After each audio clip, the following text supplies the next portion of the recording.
It is bracket time. March Madness is here once again, and we are here to break down each and every single region and give you our Final Four picks. We'll also throw in some of our favorite bets to place during the next couple of weeks. This is Always Talking Ball. Tyler Noe, Lance Barton. Traditionally, we are a college football podcast, but this is our podcast. We'll do whatever we want to. We're talking March Madness this week because it is that time of year. It's one of the best times of year. We're going to jump right into the regions here, but before we get to that, if you guys are interested in joining a bracket challenge or a knockout/survivor pool, head over to X or Instagram. Always Talking Ball, always talk ball on X. DM us. Let us know you're interested. We will let you know how to join. Also, make sure you check out our latest gear from homefieldapparel.com. Scan that QR code in the top right corner if you're watching on YouTube. And when you get to checkout, type in promo code ATB15 for 15% off your first order. They have all kinds of basketball gear to get you ready for March Madness. Also, you can find us on Apple, Spotify, YouTube. Make sure you subscribe and share with your friends. All right, let's head to the East bracket, where you get the number 2 overall seed Duke Blue Devils, who won the ACC tournament without Cooper Flagg. Still just kind of just, I mean, I know the ACC's down, but man, like, still just looking really good without him. Was very impressive. It sounds like he's going to be back. I don't know if he'll be back against the winner of American or Mount St. Mary's. I'm not sure that's going to matter. But, you know, he might get a little run in that game, 10, 15 minutes, kind of see how the ankle's feeling. From what they were saying, like, he wasn't even kind of in a boot after Thursday, after the Georgia Tech game when he answered it, or when he injured it. So I think he's going to be okay. Yeah, dude. I mean, I have to agree with you. Duke going through that ACC tournament still, beating Louisville in the championship game, beating North Carolina. I mean, that was impressive without Cooper Flagg, without the best player, and without Malik Brown. Arguably the best player in the country. Yeah. So that was very impressive. Yeah. In this bracket, man, we got a ton to talk about. I've got, just kind of looking down here. We'll get to the upsets here in a second. One of the upsets I kind of want to look at and maybe throw out there, my most likely upset, because I don't see a lot. Honestly, this whole tournament, man, like, I hate to say it, it could be real chalky, especially in the first round. Yep. It could lead to really good matchups later on in the tournament, but it could get a little chalky because just the top seeds, like you mentioned earlier, are so strong. But I mean, one of the ones I just think that some of these mid-major teams are just getting hit so hard with the I know they're getting some solid transfers too that aren't playing in the Power 4 level, like Power 5, Power 6, whatever you want to call it in basketball. But a lot of these mid-major teams, their best players show out, and then they immediately leave and go elsewhere and go to one of these power conference teams. Mm-hmm. And it's weakened some of them. Yeah. There's some really good ones in here still. But yes, that is why that a lot of people and a lot of your so-called experts believe that there's going to be a little bit more of a chalky tournament as far as the better teams matching up later on in the tournament. Yeah. One of the upsets that I would look at would be that 6-11 matchup, VCU and BYU. Absolutely. Obviously, everybody knows the Rams and Shaka have been there. They've run that press defense. They force you into turnovers. But, man, it's a contrast of styles, man. They're going up against BYU, a team who can shoot. With Richie Saunders at 43%, you got Kanan Catchings, you got Dallin Hall, you got Trevin Knell, Keba Keita. I mean, just so many weapons that BYU could hit you with for first year. So hot down the stretch at the end of the year too in the Big 12. And they ran into Houston, and Houston does what they did to a lot of people, right? So. This is two go-with teams, man. In the betting world, these are two teams that you probably wish they weren't matching up against each other because you'd have liked to ride either one of them playing each other. So that's a tough 6-11 matchup for both of these teams.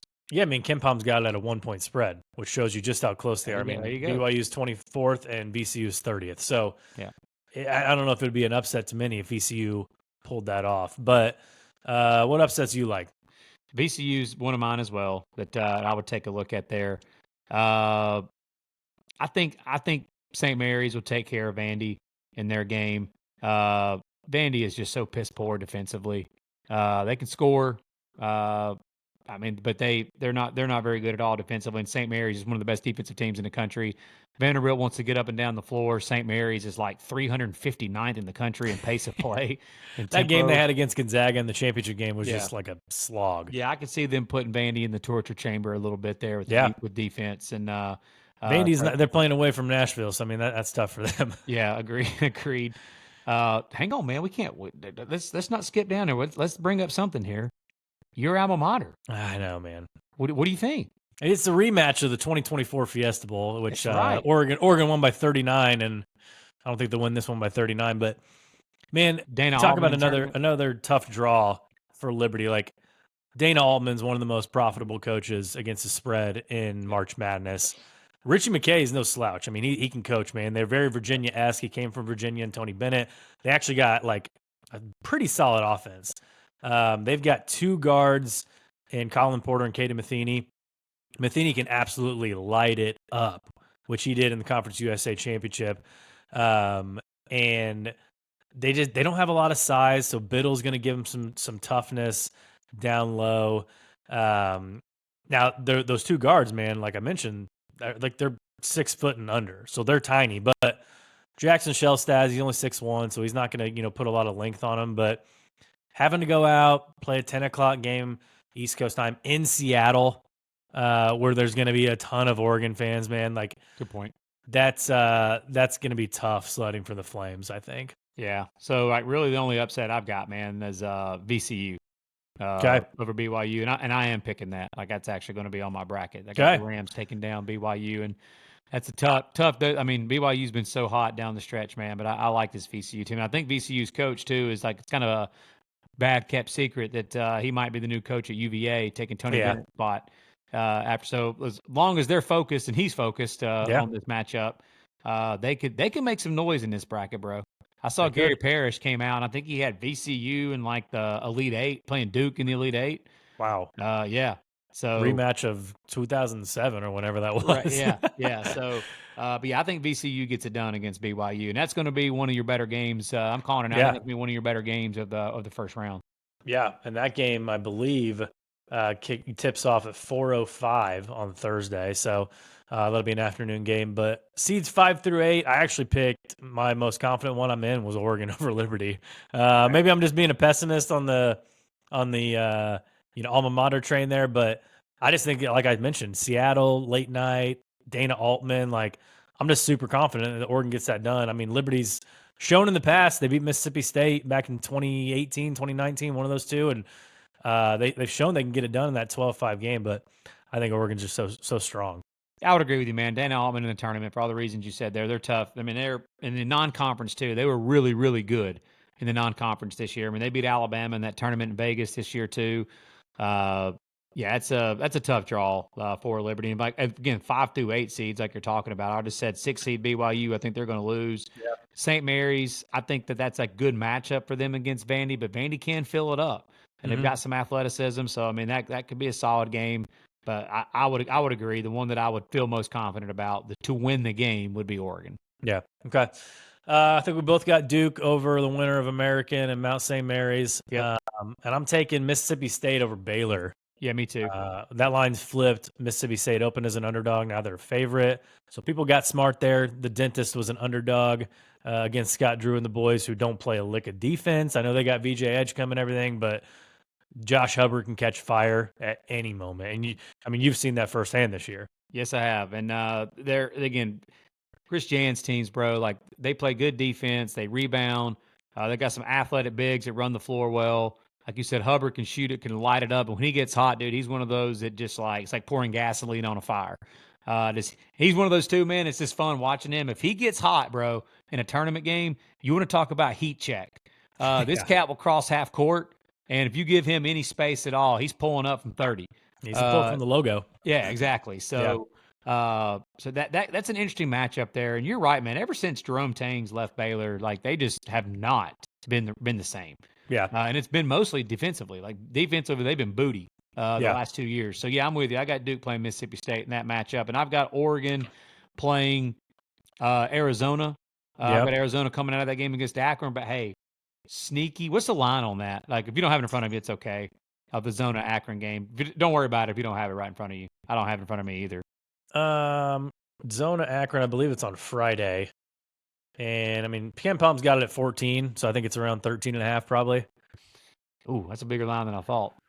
Yeah, I mean, Arizona is one of those teams who's had its troubles in the past, and they lost. I mean, they lost to Buffalo a couple years ago, and another MAC team. They lost to Princeton, right? So they've had a lot of losses, and everyone talks about Caleb Love, like they don't trust Caleb Love, like he just got games where he like can't do anything. I'm like, well, he got games where he can light it up. Like he led an 8 seed North Carolina to the national championship game. Yeah, dude, he was the star of that tournament. And hey, how about a good old former Pac-12 showdown in the second round, on the round of 32 with Zona and Oregon? That would be fun. Yep, Oregon, Arizona would be good. Bottom half of the bracket, I'm opposite you. I'm going to take BYU. I'm going to ride the hot streak with BYU. Okay. I think they get it done. I think Kevin Young, first year coach there, I think gets it done. And I think they get it done. And they're going to face Wisconsin. Wisconsin going up against Montana. We haven't talked about the Badgers yet, but Tanji. Again, Wisconsin. It's the same with Michigan. They just played 4 games in a row, and they ended Sunday. And you know what? They're going to play Thursday in Denver at altitude. Okay, here we go. Montana already plays at altitude. I would just say watch out for Montana. They can make that a game for at least a half. Right. And then what are they going to do? They're going to play BYU second round. BYU plays at altitude. They're used to that stuff. Like, it's a bad recipe for both Michigan and Wisconsin. And if it was VCU that came out of that game against BYU, having to face that pressure, full court pressure against VCU. Yeah, maybe he's right on the VCU. Gary Parrish is right. VCU go to the Elite Eight. Yeah, that's tough. That'd be either way, man. Either way, BYU, they're used to playing in altitude. If they play that bunch, or if they play the pressure of VCU, that'd be tough. Yeah, tough for the Badgers. I've got Whiskey versus VCU in that matchup, and then below that, I've got St. Mary's. I've got the Gales. Yep. Getting it done. I just think it's a good matchup for them against Vandy. And, I mean, Vandy, they're going to win after I say this, but I think they might be the weakest of the 10 seeds. I was surprised, actually, that they got a 10 seed personally. Yeah. I thought they were going to be one of the 11s that were in, the first 4. But, yeah. So I think St. Mary's wins that one. And you know what it is, bro. Roll Tide. They're going to get it done against Robert Morris. Yeah, they got a tough one against Robert Morris. So hopefully they can get through that. But second round, got Duke over Mississippi State. Yep, I'm with you. Yeah, I just don't think Mississippi State's going to pose much of a challenge to Duke. I don't think they're good enough offensively, man. Yeah, but they might be able to hang with them on the boards a little bit, play a little D. But overall, I don't think they can score enough to hang with Duke. Like you mentioned, old Pac-12 matchup, Oregon, Arizona. I'm taking the Rubik's Cube himself, Dana Altman. Yeah, I figured you All would. he does is solve Rubik's Cubes. I think he gets back to the Sweet 16. I think he sets up a pretty solid matchup with Duke there in the Sweet 16. So I'm taking Oregon over Arizona. Yeah, I've got. I'm gonna take Zona. I'm scared to death to do that. Obviously, with Lloyd's issues that he's had a little bit overall in the tournament. He's got to get over the hump eventually. He does. And Caleb Love in his 9th year, playing, maybe he can lead another squad. And I would say either way, if we get Dana Altman in Oregon with about a week to prepare for Duke, that would be fun. But Caleb Love, getting another shot at Duke. Well, they already played this year too. Remember, they played out at Arizona. You're right. But Caleb Love in the tournament, getting a chance to be the Duke Blue Devil killer again would be interesting. But yeah, I've got Zona taking down Oregon and playing Duke in the Sweet 16. Okay. I've got BYU versus Wisconsin, and I've got BYU getting to the Sweet 16 for the reasons I mentioned. I mean, just a terrible spot for Wisconsin, getting 3-4 days rest, having to travel west, play at altitude. They play at a faster pace than they normally do, than they have probably in the last 2.5 decades. They take more threes than they normally do. We saw them. I mean, that Michigan game Sunday, you could see them just wearing down. Like they just didn't have any legs left. So it'll be interesting to see what they do against either BYU or VCU. But I've got BYU heading to the Sweet 16, and I'll go ahead and say it. I got Alabama beating St. Mary's, and I got them set up with a track meet. Alabama and BYU in the Sweet 16. That total could be 190. Yeah, that would be just threes raining from all over the place, bro. in that game. I mean, they play Yeah. basically the exact same style and stuff. I mean, threes and layups. So yeah, that would be fun, man. I really want to take VCU over the Badgers, dude. I really want to do it, but I think I'm gonna take the Badgers Okay. here. I'm gonna take whiskey.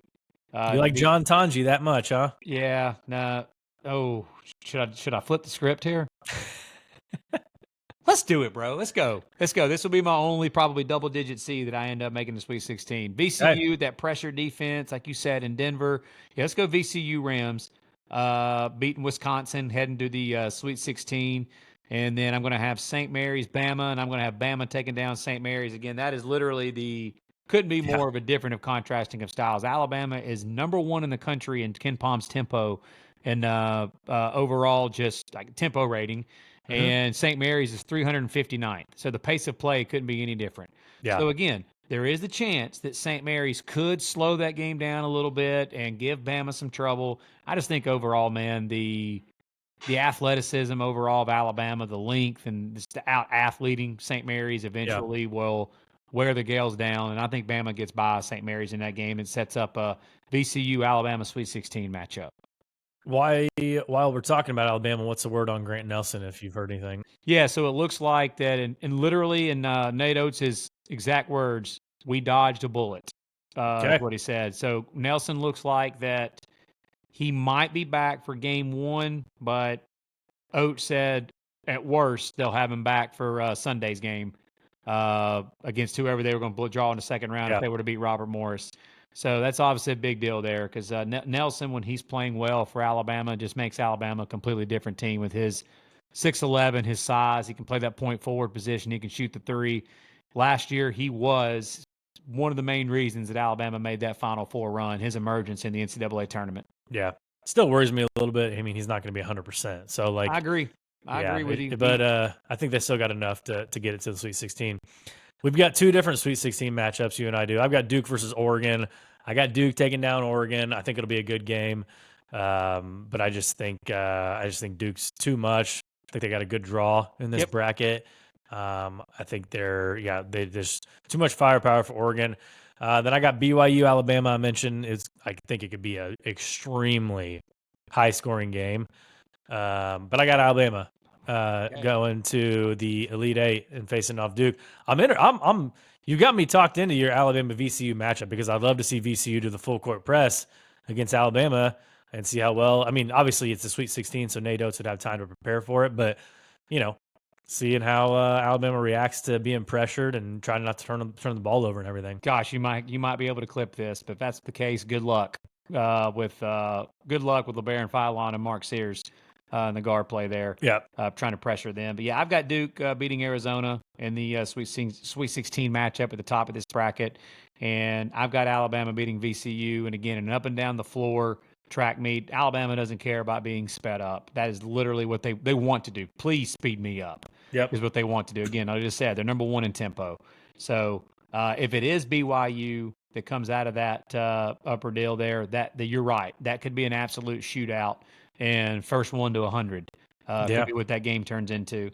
But yeah, I've got Duke and Alabama playing each other in the Elite Eight. Chalk flying 1 versus 2. Yep.